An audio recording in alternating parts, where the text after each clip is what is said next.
Lantas seperti apa tren terkini pemanfaatan data pada cloud dan juga peluang generatif AI untuk memaksimalkan potensi bisnis? Kita akan mengulasnya clouds hingga AI dorong pertumbuhan bisnis Indonesia bersama dengan Bapak Michael Tio Trisno selaku Country Manager NetApp Indonesia. Selamat siang Pak Michael, apa kabar? Selamat siang Mbak, apa kabar? Baik. Baik, terima kasih. Dan terima kasih juga sudah meluangkan waktu bersama kami di studio CNBC Indonesia. Pak Michael, mungkin boleh dijelaskan terlebih dahulu sebagai dasar dialog kita pada siang hari ini, bagaimana sebenarnya NetApp melihat peran teknologi cloud dalam mengubah lanskap bisnis, terutama di Indonesia. Iya, jadi ini pertanyaan sangat menarik ya. Kalau kita lihat sebetulnya teknologi cloud ini bisa dibilang sudah menjadi de facto platform atau preferred platform untuk di teknologi informasi di Indonesia. Tentunya ada hubungan dengan digital transformasi ya Mbak ya. Jadi kalau kita bicara digital transformasi, kita berbicara mengenai banyaknya perubahan yang terjadi dalam hybrid environment di Indonesia gitu. Mulai dari kita berbicara dari sisi pertumbuhan bagaimana sekolah ataupun kita berbicara mengenai lingkungan gitu ya. Nah, dari sisi kami sendiri melihat bahwa pertumbuhan digital informasi ini mengakibatkan pertumbuhan dari sisi cloud sendiri. Nah, cloud sendiri harafiahnya sebenarnya cukup besar ya. Jadi kita bicara mengenai public cloud, kita bicara mengenai private cloud dan juga mengenai hybrid multi cloud itu sendiri. Nah, dari sisi kami NetApp kami melihat bahwa pengembangan dari teknologi cloud ini sendiri nanti ujungnya pasti ke arah data. Nah, perkembangan data ini menjadi sangat masif ya. Jadi kalau kita berbicara mengenai mobile device kita misalnya, contohnya dulu mobile device kita hanya punya 1-2 aplikasi. Sekarang ini mobile device kita luar biasa, mengandung semua aplikasi. Bisa dibilang seperti super app. Nah, pengembangan data ini menjadi sangat masif. Nah, kami di NetApp sebenarnya melihat bahwa integrasi dari data ke teknologi cloud ini menjadi sangat penting untuk kedepannya. Dan selama lebih dari 30 tahun kami mengembangkan teknologi di area data management. Kita menyiapkan platform sebetulnya untuk memastikan data itu bisa diakses secara reliable, secara performance-nya juga baik. Kira-kira seperti itu.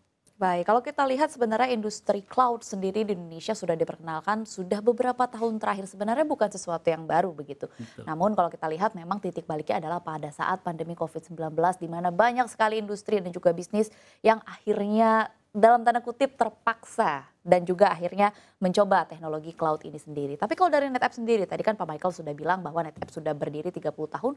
Sebenarnya melihat tantangan utama di Indonesia untuk industri cloud sendiri ini apa sih Pak? Nah, ini menarik ya. Jadi bisa saya sampaikan bahwa kalau kita melihat tantangan, kita ngambil dari 2 dimensi ya, Mbak. Jadi dimensi pertama adalah dimensi dari 65 juta UMKM yang tentunya saat ini lagi membutuhkan teknologi cloud itu sendiri. Tantangannya tentunya pertama yang kita lihat adalah di sisi infrastruktur, kesiapan infrastruktur di negara kita.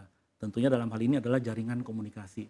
Nah, pemerintah saya lihat juga sudah mencanangkan banyak pembangunan infrastruktur yang sebetulnya berkelanjutan untuk memastikan bahwa aktivitas dan accessibility itu menjadi lebih baik. Yang kedua kalau saya lihat dari sisi tantangan adalah dari sisi kesiapan sumber daya manusia. Jadi kalau kita bicara dari sisi talent, kemudian skill set sendiri, masih banyak tentu UMKM yang masih harus diberdayakan untuk memastikan mereka ke arah teknologi cloud itu sendiri. Nah, sementara itu kalau dari dimensi kedua, dari pengguna, kita sebutnya korporasi yang sudah menggunakan teknologi cloud itu sendiri, kami melihat bahwa ada beberapa tantangan tentunya. Yang pertama kita melihat dari sisi tantangan dari sisi kita sebutlah regulasi. Masih ada beberapa regulasi yang tentunya sudah diperluaskan untuk pelaku industri di area cloud, tapi juga masih ada kita lihat beberapa tantangan di area regulasi tersebut. Nah, yang kedua kita melihat dari sisi kompleksitas. Jadi beberapa korporasi tentunya sudah menggunakan teknologi cloud ini kan mengarah ke multi cloud itu sendiri atau beberapa cloud dimanfaatkan. Nah, kita melihat banyak kompleksitas yang muncul di area sana. Nah, yang ketiga tentunya dari sisi cyber.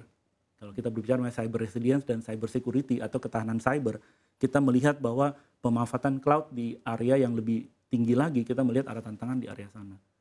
Antara lain misalnya contoh serangan cyber misalnya terhadap korporasi. Kenapa? Karena yang diincar sebetulnya adalah besaran data yang bisa di-capture oleh si malware tersebut. Nah, kalau misalnya ternyata korporasi tidak membangun infrastruktur yang punya ketahanan cyber, kami melihat di sana ada kompleksitas yang muncul tentunya. Nah, di NetApp sendiri kita melihat bahwa kita pengen membantu korporasi di Indonesia, membantu instansi untuk menciptakan data infrastruktur yang lebih reliable, tentunya juga lebih secure, sehingga pembangunan transformasi digital bisa berjalan dengan lebih baik. Oke, baik.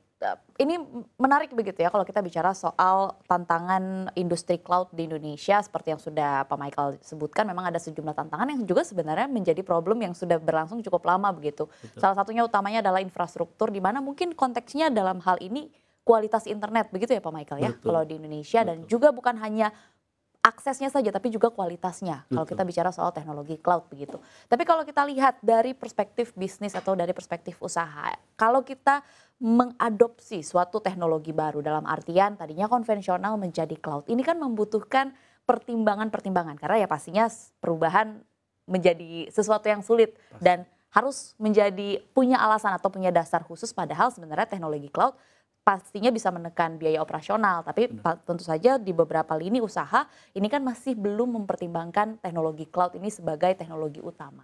Kalau dari NetApp sendiri melihat ada sejumlah lini usaha yang masih belum melihat bahwa industri cloud ini menjadi prioritas. Seperti apa tanggapan Anda? Iya, jadi kalau saya lihat sebetulnya lebih banyak ke arah dimensi dari challenge itu sendiri sih. Jadi kalau dari sisi infrastruktur, seperti tadi saya sampaikan, sebenarnya pemerintah kita dalam konteks membangun ekonomi digital di Indonesia, kalau kita berbicara dari sisi pertumbuhan ekonomi digital, dari sekitar 3,1% di tahun 2024 kita plan kontribusinya bahkan sampai 18% dari produk domestik bruto kita di 2030.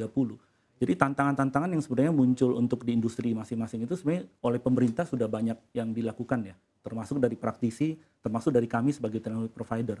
Jadi kalau kita berbicara mengenai beberapa industri, ambil contoh misalnya beberapa industri di area manufaktur ataupun kesehatan misalnya. Paling sederhana sebenarnya adopsi teknologi cloud ataupun mungkin yang saat ini lebih terkenal kita sebut dengan kecerdasan buatan atau artificial intelligence.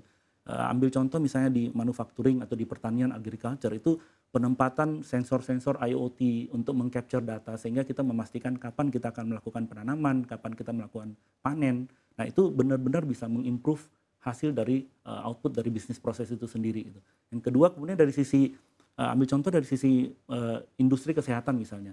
Begitu banyaknya peranan dari teknologi untuk membantu seorang dokter atau radiologis untuk melihat atau melakukan scanning dari medical imaging sehingga X-ray dan medical imaging itu hasilnya jauh lebih baik, lebih akurat dan tentunya membantu sebetulnya operasional di sisi kesehatan di across Indonesia. Tentunya kita lihat seperti itu.